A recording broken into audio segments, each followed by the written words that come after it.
La lutte contre le chômage, c'est la priorité des Français aujourd'hui. En Bretagne, certains secteurs, certains territoires traversent des zones de turbulence.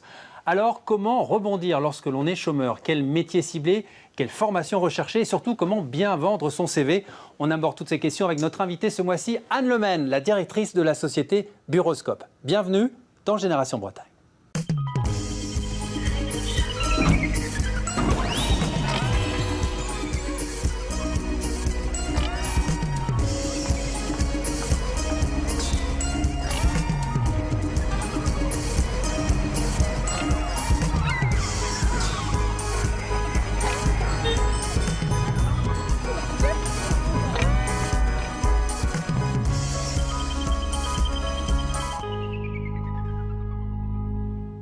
Bonsoir Anne Lemaine. Bonsoir. Merci d'avoir accepté notre invitation. Vous avez créé il y a un peu plus de 30 ans la société Buroscope, une PME de 28 salariés spécialisée dans la formation professionnelle. Une belle aventure qui a commencé tout simplement, un bureau, une chaise, une machine à écrire. Et des mitaines, parce que c'était l'hiver. J'ai commencé, j'étais secrétaire et j'ai créé Buroscope pour faire de la dactylo pour des entreprises. Et puis, quelques années après, j'ai vécu la première révolution qui était l'informatique qui arrive dans les entreprises. Donc, j'ai été former mes consoeurs. Et puis, ça a grandi. Et puis là, je suis en train de vivre la deuxième révolution qui est le digital. Et donc, nous, notre métier d'assistante, on se transforme vers le digital. Et je suis super contente de voir que notre métier n'est pas enterré. Donc, Buroscope, c'est une très, très belle aventure qui continue. Alors, 30 années d'expérience dans la formation professionnelle, ça veut dire que vous connaissez bien le marché de l'emploi, vous connaissez bien aussi les évolutions du marché de l'emploi, on va en parler pendant 52 minutes. On regarde tout de suite le sommaire de Génération Bretagne. Doubs, Gade, Forestia, Chantelle, la liste des plans sociaux s'allonge en Bretagne depuis plusieurs années. Derrière les images de révolte, que se passe-t-il une fois le conflit retombé, une fois les licenciements actés? Nous irons à la rencontre de ces anciens salariés qui tentent aujourd'hui de rebondir.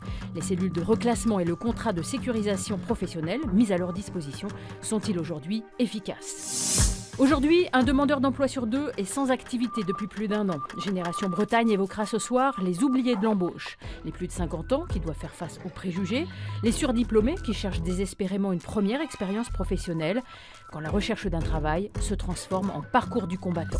Nous donnerons également un coup de projecteur sur un nouveau site web, emploibraise.bzh. Un double objectif, permettre aux entreprises de déposer gratuitement leurs offres d'emploi, permettre aux chômeurs de mettre en avant leur profil et leur CV. Enfin, nous vous donnerons des conseils utiles pour chercher efficacement un job sur les réseaux sociaux et pour soigner votre e-réputation. Attention, les recruteurs sont de plus en plus exigeants.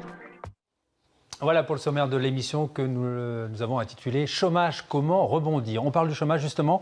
On va regarder les tout derniers chiffres de l'emploi en Bretagne. Regardez au dernier recensement, 263 460 personnes, pour être tout à fait précis, étaient en demande d'emploi dans la région en 2016, soit une augmentation de 1% par rapport à l'année dernière. Un petit peu plus que la tendance nationale, qui est de 0,5%. Alors d'une manière générale, la Bretagne n'est pas la région la plus exposée. Regardez, le taux de chômage national est de 10%. En Bretagne, il est de 8,6%. Anne Lemaine, est-ce que ça veut dire que la région a des particularités? Est-ce que c'est une région qui sait résister au chômage de masse? Déjà, on a de la chance en Bretagne, c'est qu'on est une région qui a des secteurs très diversifiés. On a la pêche, on a l'agriculture, on a le tourisme, on a les télécoms. Donc ça permet d'amortir quand même le choc.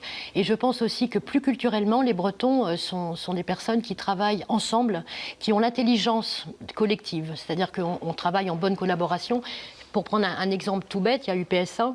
Et qu'est-ce qui s'est passé? Eh bien, les collectivités se sont mis ensemble, Rennes Métropole, la région, le département, et ils ont sauvé la filière automobile. C'est ça, la Bretagne, c'est vraiment un peuple qui travaille en bonne intelligence. Et je pense que c'est pour ça aussi. Et puis, on est innovant, on n'arrête pas d'inventer en Bretagne. Il y a pas mal de start-up, on va en parler tout à l'heure. Alors, voici le premier reportage de l'émission. La Bretagne relativement épargnée, d'accord.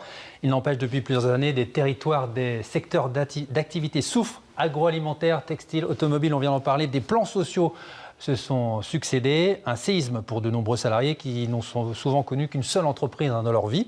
Alors pour les accompagner, aujourd'hui, il y a les cellules de reclassement. Il y a aussi depuis 5 ans le contrat de sécurisation professionnelle. A-t-on là des outils performants pour accompagner tous ces gens au chômage? Voici quelques éléments de réponse. Doubs, Gade, Cooper Standard, Forestia, Chantelle, la liste des entreprises qui licencient en Bretagne s'allonge dans ces années de crise. Derrière les images de révolte, que se passe-t-il? Une fois le conflit retombé, quel avenir pour ces salariés frappés par un séisme économique? Quelles mesures pour les accompagner?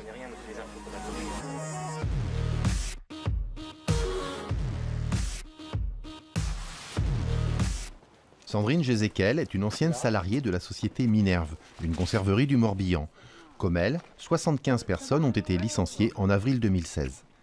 Élue du comité d'entreprise, elle retrouve quelques anciens collègues. Bonjour Sandrine. 8 mois après le licenciement, tous n'ont pas encore accepté la fermeture. Quand on a passé 20 ans, enfin 10 ans, 20 ans, 30 ans, 40, pour certaines de nos collègues, c'est extrêmement... c'est violent, c'est extrêmement violent. Oui, c'était un choc, franchement. Ouais. On s'y attendait un petit peu, mais il y avait toujours cette lueur d'espoir que je puisse me tromper. Vous faisiez partie de ceux qui espéraient encore une reprise récemment? Ah oui, énormément. Énormément. C'est une fin tragique que j'avais pas franchement imaginée, quoi. On imagine quand même une fin de carrière plus joyeuse tout de même, quoi. Après le naufrage du licenciement économique, chaque salarié doit sauver sa peau. Ce sauvetage, dans le jargon juridique, c'est le reclassement. En 2011, les partenaires sociaux de l'Unédic ont imaginé le contrat de sécurisation professionnelle pour accompagner les salariés victimes d'un licenciement économique. En signant un CSP, l'ex-salarié va toucher 75% de son ancien salaire brut, c'est-à-dire un revenu de remplacement sans délai de carence sur 12 mois. Ce contrat, amélioré en 2015, est une aide au salarié dans sa recherche d'emploi, un dispositif d'accompagnement intensif. C'est un service spécialisé de Pôle emploi qui s'en charge. Le bénéficiaire est suivi par un référent unique. Allez-y, installez-vous, je vous en prie. Merci bien. À partir du moment où moi je vais monter le dossier de financement et où je vais envoyer la demande, je vous préviens. D'accord. Déjà, je vous dis, le dossier, c'est parti, on est en attente de réponse. Effectivement, les personnes, ils viennent là, ils ont subi un licenciement économique, c'est pas de leur fait. C'est quelque chose qui est difficile pour eux à accepter. C'est souvent l'estime de soi, on prend quand même un coup. Donc effectivement, il va d'abord s'agir de pouvoir entendre la personne et entendre ce qu'elle a à nous dire, pouvoir la rassurer, et ensuite établir avec elle, parce que c'est vraiment ça aussi le but du premier entretien, de faire un diagnostic sur ses compétences, de pouvoir faire ressortir ses compétences. Un, c'est quelque chose qui va rassurer la personne, et deux, ça va pouvoir nous donner une orientation ensuite sur l'accompagnement qu'on va pouvoir faire avec elle. Oui, comme ça, donc dès que j'ai votre coup de fil... Monsieur Guégan était maçon. Le CSP lui donne accès à la formation, alors il envisage une reconversion chauffeur de voyage. Donc, compte professionnel de formation. J'ai 40 ans déjà, et après, il faut penser déjà à la suite. Et comme c'est un métier très dur, donc je pense que c'est une opportunité maintenant pour changer de métier. Il peut rencontrer sa conseillère fréquemment pour organiser des stages d'immersion en entreprise. Tester un métier, valider son choix avant sa formation. On confronte le demandeur avec le marché du travail parce que c'est une réalité et par rapport à son projet en tout cas, soit son projet correspond à une demande des bassins d'emploi ou du département en l'occurrence, ou au-delà d'ailleurs, soit son projet ne correspond pas au marché du travail, auquel cas le conseiller ne le bloquera pas parce que on n'est pas là pour décider à la place des gens, mais néanmoins lui donnera les réalités des prix par rapport au marché du travail, parce que l'objectif est bien quand même de retrouver un emploi et de ne pas rester forcément dans une chimère non plus. Alors le CSP est-il le remède miracle pour faciliter le reclassement? Il y a 3 ans, près de 900 salariés étaient licenciés par les abattoirs GAD. Nous avons retrouvé Olivier Lebras pour faire un bilan de leur reclassement. 3 ans après, les chiffres sont assez éloquents. On parle de 504 personnes qui auraient retrouvé une solution identifiée. Mais dans ces 504 personnes, il y a 350 en CDI, ce qui est pour moi le chiffre le plus important, parce que c'est des CDI qui ont été perdus, donc c'est ceux-là qu'il faut garder. Et on a environ 300 à 350 personnes, eux, qui en 3 ans n'ont rien eu et qui se retrouvent maintenant dans une grande précarité. Donc si vous voulez, je peux vous emmener voir une collègue à moi qui, elle, malheureusement, n'a rien retrouvé. C'est dans le restaurant ouvrier monté par une ancienne salariée de GAD que nous emmène Olivier Lebras. Mais tous et toutes n'ont pas comme elle réussi leur reconversion. Je leur ai dit que je voulais travailler au milieu des enfants et ils m'ont répondu que c'était restreint dans le métier en fait. Du coup, ils n'ont pas cherché plus loin et comme j'avais pas de permis, ils n'ont pas abouti à ce que je voulais faire. Christelle a envie de faire des choses. Donc, pour moi, c'est la plus grande dynamique pour trouver du travail. Mais malheureusement, elle reste bloquée sur un financement de permis, sur une prise en compte individuelle qui n'est pas du tout le cas. Donc non, il y a un système qui est globalisé mais qui n'est pas individualisé et qui du coup ne prend pas du coup en compte la part humaine de chaque personne. Et voilà, malheureusement Christelle devrait être déjà retournée à l'emploi. De son poste d'observation, la patronne du restaurant L'Hermine a parfois des nouvelles des anciens de GAD. Je dirais que l'observation n'est pas très jolie à voir. Il y a eu un loupé quelque part. C'est pas possible qu'il reste tant que ça de personnes sur le bord de la route. C'est pas possible. C'est même inadmissible. Avec toutes les promesses que nous avons eues, c'est inadmissible. Derrière les chiffres, il y a aussi des personnes qui en bavent, des personnes qui cherchent du travail toujours, des personnes qui s'en sortent pas. Il y a des divorces, il y a malheureusement des suicides, des personnes qu'on ne verra plus jamais. Et c'est un drame, c'est dramatique. Le contrat de sécurisation professionnelle est-il perfectible? Faut-il allonger la période de reclassement, pousser plus loin les formations? Pour l'instant, les partenaires de l'UNEDIC ont simplement prolongé le dispositif actuel jusqu'en juin 2018. Alors on voit bien que les Bretons ne sont pas égaux face au retour à l'emploi. Quelques chiffres, 90% des chômeurs longue durée sont en général des employés ou des ouvriers, 38% sont titulaires d'un CAP ou d'un DEP, seulement 4% des chômeurs longue durée ont un bac plus 5 ou plus. Anne Lemaine, est-ce que c'est facile aujourd'hui de dire aux gens il va falloir vous passer à la reconversion? Est-ce qu'il y a encore aujourd'hui des freins psychologiques? Oui, tout à fait. C'est vrai que quand on voit que seulement il n'y a que 300 personnes qui ont trouvé du travail chez GAD, et c'est toujours dans ces catégories les plus fragilisées qu'on retrouve ça. Et par contre, aujourd'hui, on a quand même des outils depuis la loi 2014 de la formation qui a été mise en œuvre pour justement permettre aux personnes qui sont ouvriers, qui n'ont jamais eu de formation, d'aller en formation professionnelle pour se reconvertir. Mais ça vient petit à petit. Il y a encore des freins psychologiques. Il faut accompagner, il faut convaincre les gens d'accepter une reconversion. Il faut individualiser. Comme disait le monsieur, je pense qu'on n'individualise pas assez. On globalise tout. Il faut prendre la personne par la main, il faut l'aider. Il faut essayer avec lui de trouver ce qu'il a dans son cœur, des pépites qu'il a en lui. Et j'ai plein d'exemples de réussite. Je pense à une dame qui avait 53 ans, qui était licenciée économique et qui était fleuriste, et qui a toujours dans sa vie aimé l'art plastique. Elle a fait une formation, une reconversion, et là maintenant elle est formatrice. Donc on arrive à faire des reconversions quand même. Mais c'est long. Alors justement, la formation, ça a du bon. Regardez, un demandeur d'emploi sur 2 était en poste après avoir bénéficié justement d'une formation. 3 emplois retrouvés sur 4 grâce à la formation sont des CDI ou des CDD d'au moins 6 mois. Et 9 personnes sur 10 se disent satisfaits de l'emploi retrouvé. Donc la formation professionnelle, ça marche. On va regarder un dessin de notre dessinateur Loïc Schwartz qui a peut-être illustré un peu à quoi ressemblera notre future vie professionnelle. Des temps de formation alternés avec des temps de non-travail, des temps de travail. Non, c'est un peu ça? C'est ce qui va arriver à très court terme. C'est vrai qu'aujourd'hui, on ne peut pas dire que, comme à mon époque, nous, on est des super gâtés, les gens de la soixantaine, parce qu'on avait un travail et puis on pouvait le garder toute sa vie. Aujourd'hui, on va avoir des CDD, on part, on se remet en question, on se forme, on change de métier. Et c'est pour ça que je crois qu'il va falloir trouver quelque chose pour sécuriser entre les périodes de travail et pour éviter de tomber dans la pauvreté. Parce qu'on a, hélas, des gens qui tombent dans la vraie pauvreté. On va en parler. Est-ce que les entreprises ont anticipé aussi cette nouvelle vie professionnelle qui sera alternée avec des périodes de formation et des périodes de chômage, on va dire? Est-ce qu'aujourd'hui la formation, c'est un investissement réfléchi par les entreprises? Alors on a eu un petit coup de mou dans la formation et les entreprises en 2015 avec justement ce CPF, ce compte personnel de formation qui est sorti, mais aucune entreprise ne savait par quel bout le prendre. Donc il y a eu un petit peu un arrêt. C'était compliqué à mettre en place? C'était quoi? Très compliqué. Il y a eu un an où il ne s'est rien passé, une usine à gaz. Parce qu'en France, on a toujours des super bonnes idées, mais alors on arrive à complexifier les choses, c'est extraordinaire. Donc les demandeurs d'emploi ne se retrouvaient pas, les entreprises pour leurs salariés ne s'y retrouvaient pas, donc il ne s'est rien passé pendant 1 an et demi. Aujourd'hui, les entreprises se rendent compte qu'il faut reprendre ça à bras-le-corps. Parce que si les salariés sont formés, ils sont mieux aussi dans leur poste. Les nouvelles technologies font qu'il faut aller maintenant de plus en plus vers les formations technologiques. Ça coûte cher, une formation? Alors ça coûte de moins en moins cher. Il y a vraiment, actuellement, pour l'entreprise, ça ne coûte pas, puisqu'il y a les OPCA qui financent, il y a le Fonds de sécurisation des parcours professionnels, il y a la région Bretagne, enfin il y a un tas d'outils où je peux vous dire que pour les entreprises, ça ne coûte plus rien. Alors à qui profite la formation justement? Il y a des chiffres intéressants en France. Ce sont les cadres et les techniciens qui profitent surtout de la formation. Viennent ensuite les employés et les ouvriers seulement en queue de peloton. La répartition des fonds aussi. Regardez, les fonds de la formation vont surtout aux salariés en poste, après aux agents publics, aux jeunes, et en dernière position, ce sont les chômeurs. Il ne faut pas revoir tout ça un peu et concentrer justement le droit à la formation à ceux qui en ont le plus besoin? C'est exactement ça que le gouvernement, c'est pour ça qu'il s'est attelé avec son plan 500 000, pour permettre à ce qu'on soit comme en Europe.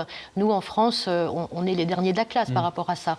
10% seulement du budget de la formation va aux chômeurs. Et donc, on voudrait arriver à aller à 20%.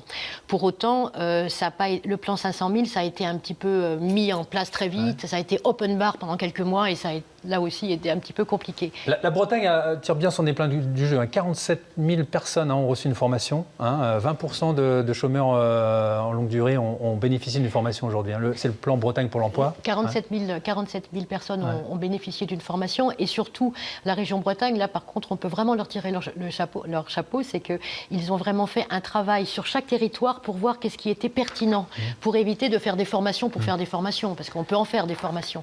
Mais qu'est-ce qui va intéresser l'entreprise? Dans quel secteur il y aura des débouchés? La carte des formations de la région Bretagne, elle est vraiment très pertinente. Alors, que pensent les gens de la formation professionnelle? On a interrogé nos internautes. Regardez quelques réponses. Nathalie de Plérin, c'est la bonne conscience de Pôle emploi, car en formation, on n'est plus dans les stats.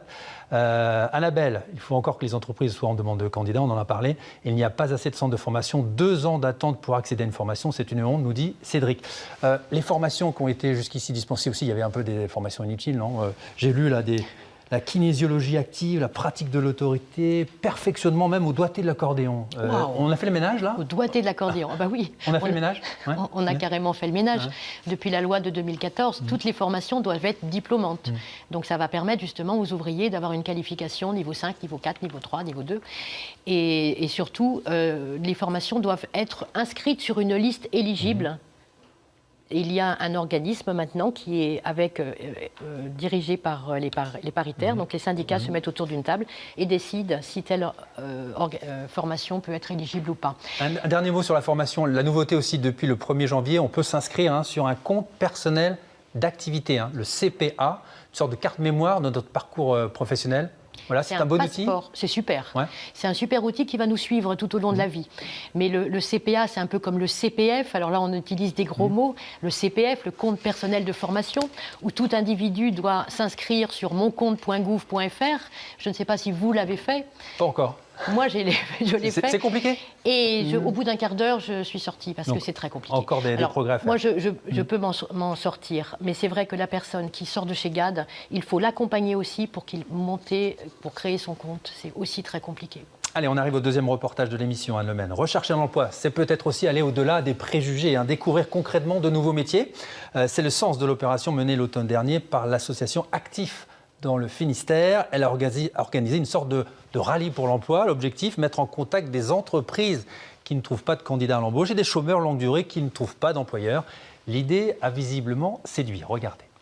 Alors, ceux de devant, ce sont des bus au diester, au gasoil. Visite d'entreprise pour une dizaine de personnes en recherche d'emploi chez Keolis, qui gère les transports en commun quimpérois.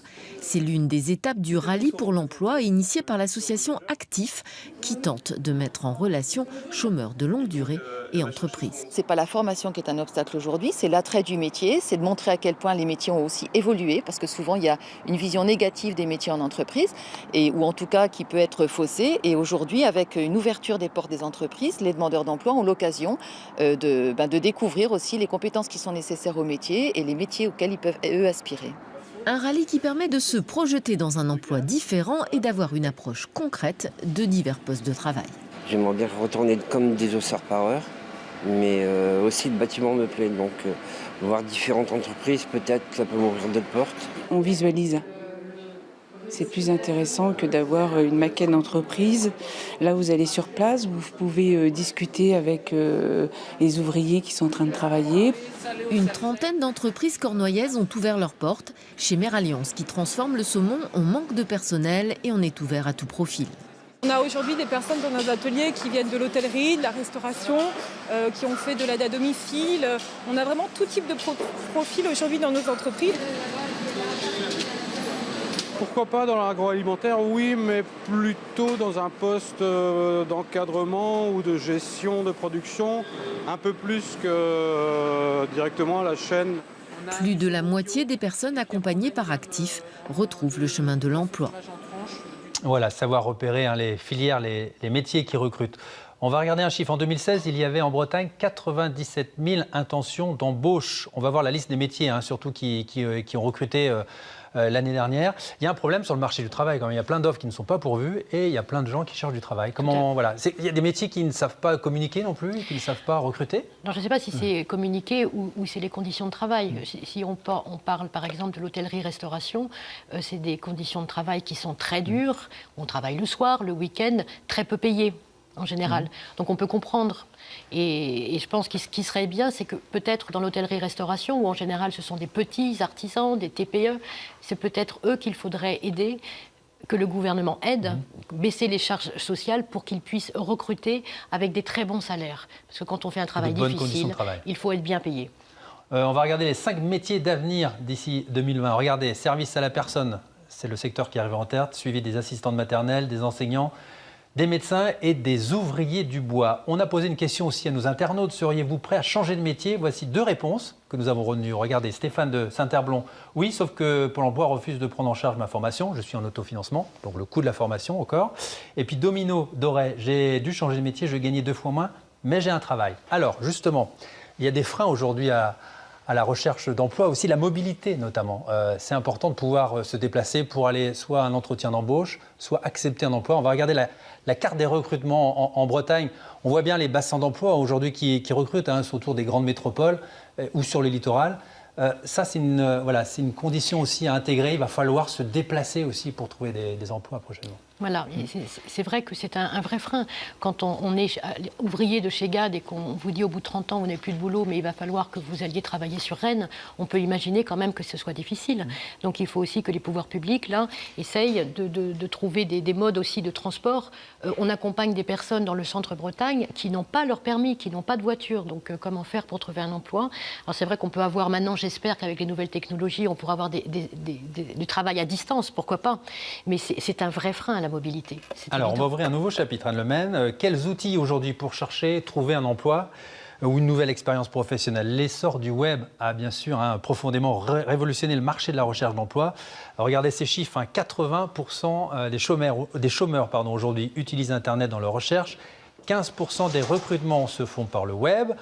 Twitter, LinkedIn, Facebook, Viadeo, et 22% des recruteurs y cherchent, paraît-il, la perle rare. La concurrence est très rude désormais donc pour Pôle emploi qui n'a plus le monopole des offres d'emploi. Le site Le Bon Coin s'est même auto-désigné premier site d'emploi de France. Alors nous, ce soir, on a choisi de donner un coup de projecteur sur une start-up bretonne. Son fondateur nous a rejoint. Bonsoir Fabio Gianni. Bonsoir. Merci d'être avec nous. Vous êtes installé tout près de Nantes et vous avez créé le site emploibrest.bzh. C'est important.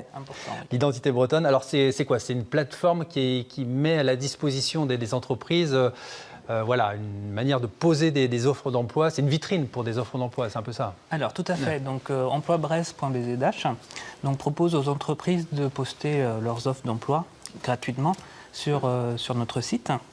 Et puis bien sûr toucher un large public. C'est ce qu'on appelle un job board. C'est ce qu'on dit aujourd'hui. Donc vous êtes concurrent de quoi? On va les citer, Indeed, regionjob.com. Exactement, oui. Mais vous, le plus, c'est la gratuité. Nous, le plus, c'est la gratuité, tout à fait. C'est-à-dire qu'aujourd'hui, les entreprises qui veulent déposer une offre d'emploi sur ces autres sites, elles paient cher? Elles payent entre 500 et 600 euros par annonce. Ce qui fait cher? Pour une TPE, une PME, oui, c'est très cher, oui. Ça veut dire qu'aujourd'hui, donc clairement, il y a beaucoup d'offres d'emploi qui ne sont pas disponibles sur ces sites-là parce que les entreprises ne veulent pas investir dans... Ils ne veulent pas investir et puis des fois, ils n'ont pas les moyens d'investir dans du recrutement. Donc c'est pour ça que j'avais proposé emploibrest.bzh des offres gratuites pour les entreprises afin que plus de sociétés bretonnes puissent mettre leurs annonces. Vous avez recruté via des sites internet, vous, Anne-Lemaine? Oui, bien sûr. Récemment, j'ai recruté il y a 2 mois. Donc, j'ai mis mon annonce à Pôle emploi, LinkedIn, Viadeo, Facebook. Et pas sur Emploi-Brest? Non, je ne savais pas, mais la prochaine fois, je le ferai. La prochaine fois? Alors moi, par contre, je suis de la vieille génération, j'ai besoin de voir la personne. Et du coup, je recrute beaucoup les gens qui viennent me voir. Et je voudrais passer un message aux personnes qui cherchent un emploi. Venez rencontrer les PME, venez nous voir. Directement. Et aller consulter emploibref.bzh. Fabio Gianni, c'est aussi une manière de contourner le marché caché aussi, parce qu'il y a beaucoup d'offres d'emploi qui restent confinées dans des réseaux, dans le bouche à oreille. C'est une manière aussi de mettre sur la table beaucoup plus d'offres d'emploi. Ben, en fait, quand la société ne peut pas mettre une offre d'emploi en payante, donc évidemment, elle reste cachée. Et moi, mon but, c'est effectivement d'ouvrir ce marché caché, donc pour que les candidats aient plus de choix possibles sur leur région, en fait. Vous avez créé ce site parce que vous étiez en recherche d'emploi, vous aussi, vous aviez des difficultés à trouver aussi un emploi visible, publié? Tout à fait, oui. Moi, j'étais dans l'hôtellerie avant, donc 15 ans d'expérience. Et quand je suis arrivé, retourné en Bretagne, j'avais beaucoup de mal à trouver. Donc c'était soit 1h30 de chez moi, soit en saison, à la mer ou en montagne. Et donc l'idée m'est venue de me reconvertir dans l'informatique. Et en mélangeant ma recherche d'emploi, en fait c'est un vrai parcours du combattant maintenant de trouver un emploi. En mélangeant ces deux idées-là, il m'est venu l'idée d'Emploi Bref, en fait. Alors, double effet qui se coule pour votre site, puisque vous proposez aussi aux candidats de déposer leur CV. C'est une vitrine aussi pour des CV. Exactement. Donc, les candidats qui souhaitent, on peut mettre en avant leur CV sur notre site, oui. Et ça marche? Est-ce que vous avez des retours positifs? Alors, des retours positifs, j'ai des candidats... Ça fait quelques mois que vous avez lancé le site, donc il faut peut-être encore un peu de temps. Voilà, exactement. Donc pour l'instant, j'ai quand même des personnes qui mettent leur CV en avant. D'ailleurs, j'ai une infirmière qui cherche dans le 56, si quelqu'un veut embaucher une infirmière. Également un petit jeune qui cherche un stage de fin d'année en Java J2E. Donc je fais appel aux entreprises. Voilà. Donc, ces personnes-là peuvent mettre leur CV, comme ça ils sont vus par les entreprises en fait. Donc c'est un double effet. Alors, bon, votre modèle économique, parce que tout est gratuit chez vous, vous vivez de quoi alors? Comment ça se passe alors? Vous avez quand même des services payants? Alors, donc, oui. Comment vous vivez? Alors, comment ce site est viable économiquement? Alors effectivement, j'ai besoin quand même de vivre un peu moi-même. Donc en fait, j'ai mis en place des annonces premium. Donc c'est les annonces en tête de liste, en première page. Donc les entreprises payent pour avoir leurs annonces. S'ils sont pressés, ils vont mettre tout en haut. Okay. J'ai également les publicités, les panneaux publicitaires qui sont payants. Et également, j'ai mis en place un service de recherche de subventions pour les ressources humaines en recrutement. Donc, nous, on fait un audit. Que vous aidez les entreprises. Voilà. C'est un service, ça, pour les entreprises. C'est un service pour les entreprises. Donc, ils nous contactent lorsqu'ils font le recrutement. Nous, on fait un audit gratuit.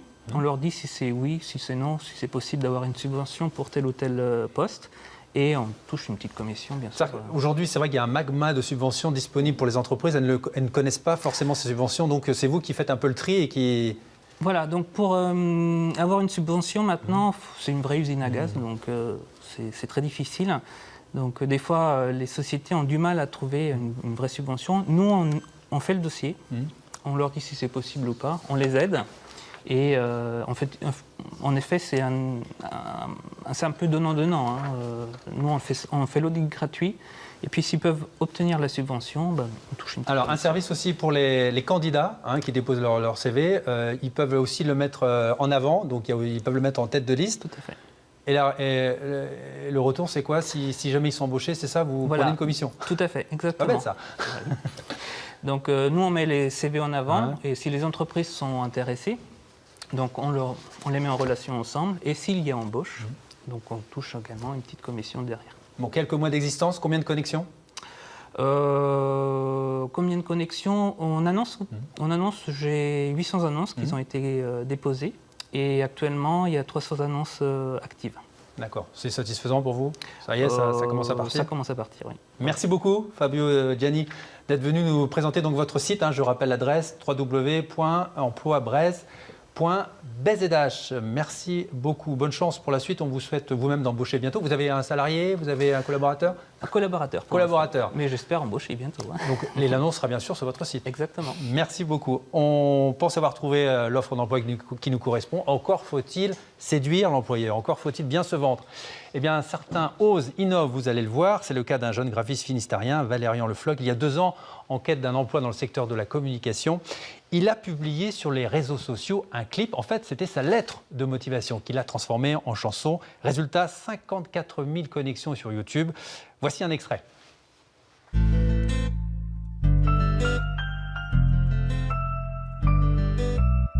Bonjour, je me présente, je m'appelle le Floc Valérian, originaire du Finistère, mais mon nom le souligne directement. Fraîchement diplômé de l'école Brassard à Nantes, où j'ai reçu une formation des plus motivantes. Je chante de toute ma voix, une candidature usuelle pour un emploi en communication visuelle. Madame, monsieur, votre société est renommée dans son secteur d'activité, c'est pourquoi elle m'a beaucoup intéressé. J'aimerais vous apporter ma collaboration. En outre, je vous propose de consulter mon book. Passionné par le design graphique, les recherches cérébrales, la photographie, la musique, l'art en général. On me caractérise comme un créatif, tout le temps réactif, très motivé par les travails en équipe et les dialogues positifs. Ainsi, j'ai appris à dompter les outils de communication, tout comme les techniques d'impression, débordant d'imagination. Mais passons, oui, pour moi la création est une passion en ce qui concerne les logiciels. Voilà, Valérian Le Floc, c'était il y a 2 ans sur les réseaux sociaux. J'ai essayé de joindre Valérian sur les réseaux sociaux, j'ai pas eu de nouvelles, impossible de le joindre. J'espère qu'il a retrouvé un emploi, j'espère que cette initiative lui a permis d'être recruté. Alors laissez-moi vous présenter notre deuxième invitée, Elena Manerou. Bonsoir, merci d'être avec nous, Elena. Vous êtes directrice des ressources humaines de l'entreprise Digitaléo, installée à Rennes, spécialisée, c'est ça, dans le marketing digital. Hein. C'est ça. Voilà, on a eu un petit accent italien, là on a un petit accent espagnol, c'est parfait. Alors, vous connaissez bien l'univers du web et des réseaux sociaux. Ce genre de démarche-là, ça fait tilt chez vous quand vous recrutez, vous essayez de recruter quelqu'un? En tout cas, les mots-clés sont ressortis. Ouais. Donc oui, c'est sûr que c'est une démarche atypique, mais qui montre aussi la créativité de ces garçons. Donc oui, pourquoi pas. Bien sûr, ça peut faire plus c'est original, mieux c'est pour vous? Pas forcément. Il faut que ça soit pertinent et que ça soit ciblé aussi. C'est-à-dire? C'est-à-dire que ça dépend à qui il s'adresse en chantant. Et les mots qu'il met en avant, nous par exemple, on va recruter des personnes qui vont avoir une démarche peut-être atypique, mais qui correspond à une offre quand même. Enfin, alors, vous, Anne Lemel, les CV, vous les regardez de moins en moins. Vous m'avez dit en préparant l'émission. Plus du tout. Plus du tout même? Non, parce Pourquoi? que un CV, ça ne me parle pas. Il y a un homme, c'est quand même un, voilà, on voit le parcours. Il y a un homme ou une femme derrière, mais je ne le vois pas. Donc moi, j'ai besoin de rencontrer les personnes, de les rencontrer en vrai, en chair et en os. Donc il y a quand même un entretien classique. Alors. Oui, mais j'ai pas, le CV, il est à la poubelle, toujours. Je ne mets jamais le CV, je regarde la personne dans les yeux et je le fais parler, dans un bistrot en général. Alors, Elena, quand on est sur les réseaux sociaux, les réseaux web, est-ce qu'on change sa manière de recruter aussi? Oui. C'est-à-dire que vous ne sollicitez plus l'APEC, Pôle emploi, maintenant c'est terminé? Alors on les sollicite, mais après les résultats ne sont pas forcément toujours pertinents, les retours de l'APEC ou des Pôle emploi, mais on continue quand même à les solliciter. Après, notre façon de recruter, en tout cas dans les digital, a énormément changé. Il y a 5 ans, on recrutait de façon classique avec des cabinets de recrutement principalement, et aujourd'hui, nous, par exemple, Digitaléo, on est totalement autonome et on utilise les réseaux sociaux et le web en général pour recruter. Pourquoi vous n'utilisez plus les cabinets de recrutement? Alors déjà parce que notre culture d'entreprise avait évolué très vite et que les cabinets ne suivaient pas cette évolution-là, tout à fait. Donc ils ne nous représentaient pas tout à fait. Alors j'ai lu que vous étiez adepte chez Digitaléo de la cooptation, c'est ça? Oui. Donc ça c'est le réseau en fait, vous jouez sur le réseau. Tout à fait. Donc il y a les réseaux web, donc les réseaux sociaux, mais il y a aussi les réseaux physiques. Et je suis totalement d'accord avec Anne, l'un ne va pas sans l'autre. Et nous avons recruté par exemple l'année dernière 25% de nos recrutements via les réseaux physiques. Réseaux physiques. Bon, 75 via le web quand même. Ça compte quand même. Alors, on parle justement de la présence sur les réseaux sociaux. Chercher un emploi sur le web. Les règles d'or à suivre, selon vous? Les règles d'or, déjà, c'est